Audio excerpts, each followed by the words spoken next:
ఐటీలో ఎంట్రీ కావాలా? Trainee software engineer గా అజా కోడింగ్ ట్యూటర్ లో 2 వీక్స్ ట్రయల్ పీరియడ్ లో వెంటనే చేరండి.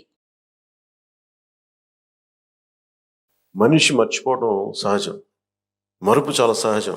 ఎవరైతే మనకు అన్నం పెట్టారో, ఎవరైతే మనకు నిలబడ్డారో, ఎవరైతే మన కోసం పని చేశారో తల్లిదండ్రులు కూడా మర్చిపోతాం మనం. హ్యూమన్ సైకాలజీ అలాంటిది. కంటిన్యూటీ ఆఫ్ మెమరీ చాలా అవసరం.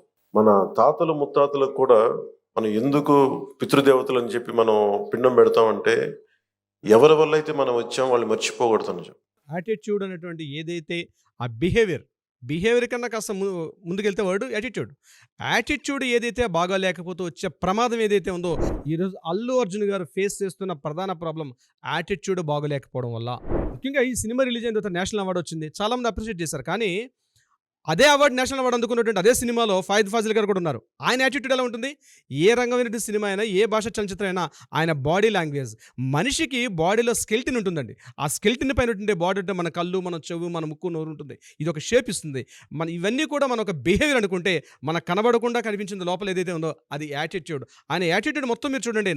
ముఖ్యంగా అల్లు అర్జున్ గారు ఈ రోజు ఆయన ఫేస్ చేస్తున్న ప్రధాన సమస్య యాటిట్యూడ్ అనేది బాగలేకపోవడం వల్ల. ప్రధానంగా ఆయన రీసెంట్గా జరిగిన ప్రెస్ మీట్లో కూడా ఆయన యాటిట్యూడ్ ఏ రకంగా ఉందో మరొక్కసారి వీడియో క్లిప్పింగ్స్ వేసి చూడండి. జనాలు పబ్లిక్ కొన్ని లక్షలాది మంది, కోట్లాది మంది చూస్తుంటారు. నువ్వు సినిమాలో యాక్ట్ చేసావు, ఓకే, అది సినిమా వరకు మాత్రమే పరిమితం. నీ బిహేవియర్, నీ మేనరిజమ్స్, నీ మొనాటిని ఇదంతా కూడా చూస్తారు పబ్లిక్. వాటిని మాత్రమే అంటే బయటకు చెప్పలేకపోవచ్చు. ఈరోజు మనం చదువుకుంటున్నాం, మనం మాట్లాడుకున్న వాళ్ళం కాబట్టి ఇంత అద్భుతంగా విశ్లేషణ చేయగలుగుతున్నాం. కానీ విశ్లేషణ చేయడు, కానీ వాడి అంతరాత్మ తట్టిలేపుతుంది యాటిట్యూడ్ మాత్రమే. దాని బిహేవియరల్ థింకింగ్ అది తెలుస్తోంది. ఆయన మాట్లాడే దాని ప్రెస్ మీట్లో మాట్లాడే విధానం, 2 కళ్ళు ఎగరేయడం, సినిమాలో ఆయన చేసిన బిహేవియర్ కూడా దట్స్ మేనరిజమ్స్. అంటే రజనీకాంత్కి మించిన మేనరిజమ్స్ అయితే కాదు కదా, ఒక అమితాబ్ బచ్చన్ గారికి మించిన మేనరిజమ్స్ కాదు కదా, ఒక మోహన్ లాల్ గారు ఆయనకి మించిన మేనరిజమ్స్ కాదు కదా, చిరంజీవి గారికి మించిన మేనరిజమ్స్ కాదు కదా. మేనరిజమ్స్కి పెట్టినటువంటి పొట్టే చిరంజీవి గారు. ఆయన ఒక్కొక్క సినిమాలో మీకు ఘరానా కూడా సినిమా తీసుకోండి, జస్ట్ సింగిల్ హ్యాండ్ ఒక స్టైల్ అది ఎంత హిట్ అయిందండి అప్పట్లో సెన్సేషనల్. అసలు మీడియా లేదు, అసలు ఎటువంటి మాధ్యమాలు లేని టైంలో చిరంజీవి ఘరానా మొగుళ్ళు ఆయన చేసినట్టు జస్ట్ ఇట్లా వంగి రావు గోపాలరావు గారిని విష్ చేసినట్టు మార్నింగ్ సార్ అని చెప్పిన ఒక చిన్న మేనరిజం ఒక స్టైలిష్గా మారిపోయింది. ఎక్కడ చూసినా చిరంజీవి గారితో ఉన్నటువంటి ఆ బాడీ లాంగ్వేజ్ చిన్న పిల్లలు ఏంటి ఈనాడు జనరేషన్ తెలియకపోవచ్చు, కానీ మేనరిజమ్స్కి ఆ స్టైల్ పెట్టిందే చిరంజీవి గారు.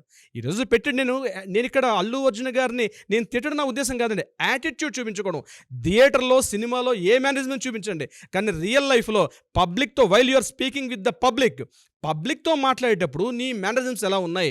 ఆర్మీయా? ఏం ఆర్మీ అండి? అసలు ఆర్మీ అనే పదం పెట్టుకోవచ్చా? దాని మీద మళ్ళీ లీగల్లో కూడా మేము డిస్కస్ చేస్తున్నాం.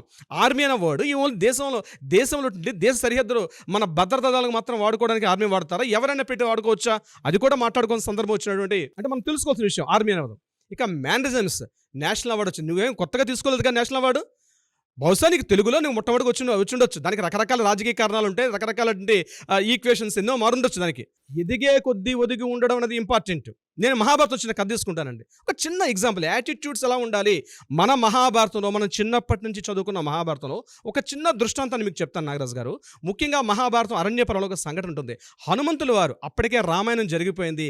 రామాయణ కాలం తర్వాత వచ్చింది ద్వాపరకాలం జరిగిన సంఘటన. హనుమంతుల వారు రామాయణ కాలంతో అయిపోయింది, ఆయన చిరంజీవులుగా ఉన్నారు. ఆయన తన భార్య నుండి ద్రౌపదితో కలిసి భీముల వారు ఒక సౌగంధిక పుష్పాలకు వేట కోసం వెళ్తుంటారు హిమాలయాల ప్రాంతాలు. అక్కడ ఆయనకు ఉన్నటువంటి ఇంకా గర్వాన్ని తొలగించాలి అన్న ఉద్దేశంతో అక్కడ హనుమంతుల వారు ఒక తపస్సుగా ఒక తాపస్సు వేషంలో తపస్సు చేసుకుంటూ ఉంటుంటే ఆయనకు ఉన్నటువంటి భార్య తోక పెద్దగా ఉంటుంది. ఆయన భీముడు గారు, నేను చాలా బలవంతుణ్ణి, నా అంత బలం లేదు, 10 మంది పొగిడితే తెలియకుండా వచ్చినటువంటి అది బలుపు కాదు. అది 10 మంది పొగుడుతుడు, చాలా బలవంతుడు, నీ ఎంత బలశాలి, నీ ఎంత ధీమంతుడు, నీ ఎంత శౌర్యవంతుడు ఈ భూమి మీద లేడని ఎప్పుడైతే ఆయన పొగడం చిన్నప్పటి నుంచి పొగిడారో, నిజంగానే ఎంత బలశాలి గర్వంతో ఆ ముందుగా వెళ్తున్నటువంటి భీముడు అక్కడ దారికి అడ్డంగా పడిన తోకను చూసి తన చిటికిని వెళ్తాడని ప్రయత్నిస్తాడు. నేను వస్తున్నాను, పక్క తప్పుకో అన్నటువంటి మాటలు చెప్పడం జరుగుతుంది. అప్పుడు హనుమంతుల వారి రూపంలో ఆ తాపస్ అంటాడు, నీకు అంత ధైర్యవంతుడువా, నీకు నిజంగా ధైర్యం ఉంది అంటాడు. ఉంటే ఆ తోకను కాస్త పక్కకి వేసి వెళ్ళు అని చెప్పడం జరుగుతుంది హనుమంతుల వారు. ఆ హనుమంత రూపంలో ఉన్న తాపస్వారు అంటే, ముసలాడోయా నీకేం బలం ఉంటుంది, ఆ తోకన పక్కతి అంటాడు. నీకు నిజంగా శక్తి ఉంటుంది పక్కన తొలగించుకుని వెళ్ళిపో అంటాడు.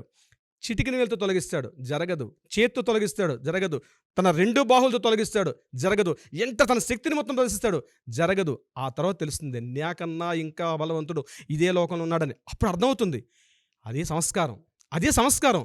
ఏస్ నాకన్నా ఇంకా బలవంతున్నాడని తెలుసుకొని ముందుకొంగి, అయ్యా మహాతాపస్వి, నువ్వు తపస్వి కాదు, నువ్వు ఎవరో మహానుభావుడివి, నా అజ్ఞానం తొలగించు, నువ్వు ఎవరి గొప్ప, నువ్వు చెప్పు అని చెప్పి అప్పుడు వస్తాడు. అప్పుడు తన అసలు రూపాన్ని ప్రదర్శిస్తాడు హనుమంతుల వారు. అంటే తాను ఇచ్చినటువంటి నీకన్నా బలవంతుడు ఉన్నాడు అంటే యాటిట్యూడ్. నేనింత బలవంతున్నటువంటి యాటిట్యూడ్ తొలగించుకోకపోతే ఇటువంటి ప్రమాద సంకేతాలే తొలగే అవకాశం ఉంటుంది. గర్వం తలకెక్కితే నాగరాజు గారు ఈరోజు అల్లు అర్జున్ గారి పరిస్థితి వస్తుంది. ఇది గర్వం అండి.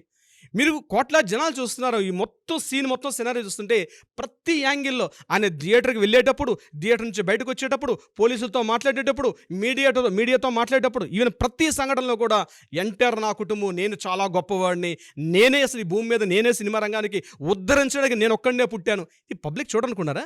డెఫినెట్గా చూస్తారు. మాటల్లో చెప్పలేరు, కానీ ఒక అభిప్రాయాన్ని మాత్రం మనసులో ఏర్పరచుకుంటారు. అదే అభిప్రాయం.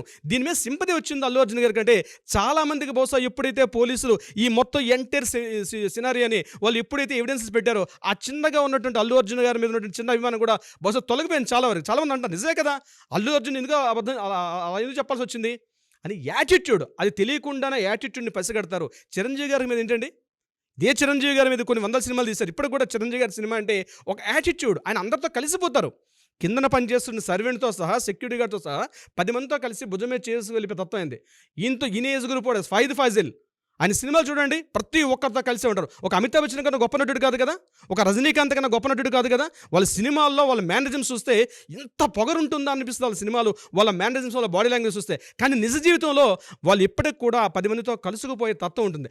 అది లోపించింది ఈరోజు అల్లు అర్జున్ గారు అనే మనిషిలో. ఆ యాటిట్యూడ్ లోపించింది, ఆ కలుసుకుపోయే తత్వం. నేను అందరికన్నా చిన్నవాడిని. నాకు జరుగుతుంది ఇది గర్వం. ఈ గర్వం మత్తు దిగాల్సిన అవసరం ఉంది.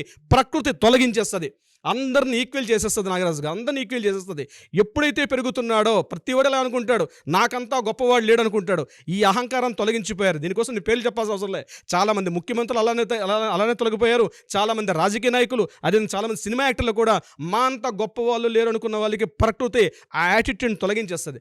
ఆ సమయం సందర్భం బహుశా ఇప్పుడు వచ్చింది. ఇప్పటికైనా జ్ఞానోదయం కలిగితే ఈ సంఘటన ద్వారా అయినా మంచి భవిష్యత్తు ఉంటుంది. లేకపోతే కనుమరుగైపోతారు, చరిత్రలో మరొక పుటగా మిగిలిపోతావు.